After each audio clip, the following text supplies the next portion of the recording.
Hey guys, today we're going to be reviewing the Amazing Spider-Man game for the Xbox 360. Just a heads up, I will be nitpicking this game to shreds, so if you're a casual gamer, feel free to close your ears every now and then.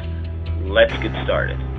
The story is essentially you teaming up with Connors to find an antidote to the virus, stemming from Connors' cross-species research that has infected Alistair Smythe, Gwen Stacy, and the rest of the research team, and transforming them into cross-species.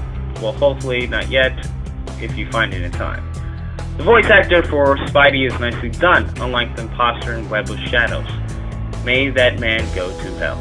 Nothing super as far as stories go, but let's move on. Gameplay. First and foremost, combat. For those of you who played Arkham Asylum and Arkham City, the combat will be fairly familiar. Push Y to dodge and X attack. There is also a new addition of the web retreat button, which will have Spidey shoot a web line and retreat from the scene of the crime to regain his bearings. Combat is great fun, but don't expect to link up the attacks by taking on 2 and 3 guys at the same time as you did in AA. Every now and then the combat can feel a bit clunky by having the transitions of the combos not really being fine-tuned. I think in some cases there's just too much anticipation before he strikes. I feel the web retreat button is a tad redundant due to his spider sense and the fact that I can web swing out of danger myself. Though the game forces you to use it in many situations, since you no longer have the ability to remove a thug's gun with a simple web line.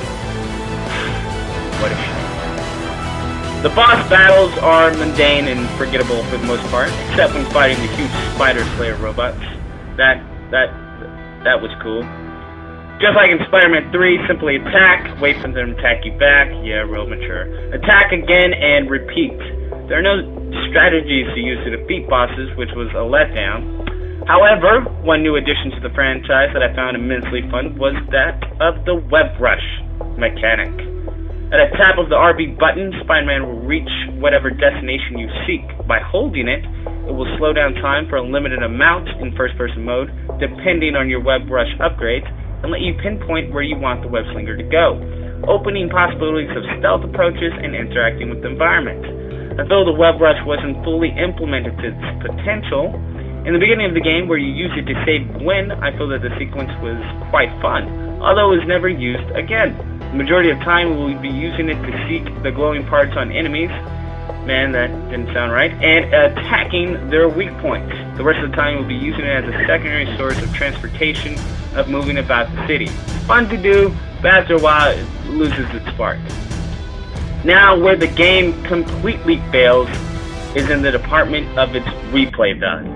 The replay value for the Amazing Spider-Man game is near to none.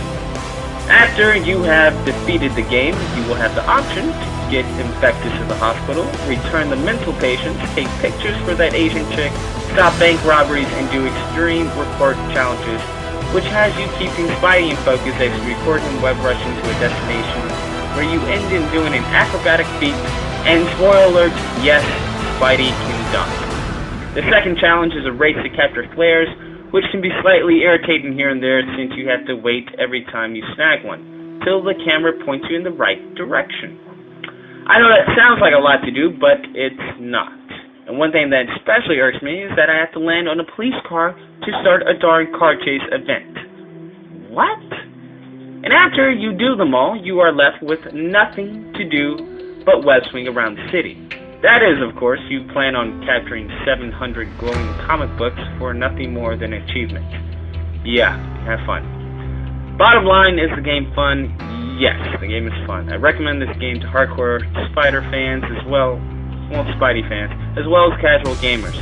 But if you're still debating on whether you should get this game and are tight for cash, I say save the money and rent it, or borrow from a friend and never return it if you like it. But as far as the evolution of Spider-Man's games go, I don't see this being the next big step. If anything, we've taken a step back in certain key aspects of the gameplay. I give The Amazing Spider-Man a 7 out of 10. And look at that, I didn't even gripe about the webs not sticking to anything and you swinging it around like classic Spider-Man games on the PlayStation. Come on, B-Nox, get it together. Oh, and the fact that you can't replay the entire game without having to stop and go back into the chapters menu was a major letdown, because every time you try to start a new game, it will attempt to save over the old one that you have just played. So that sucks.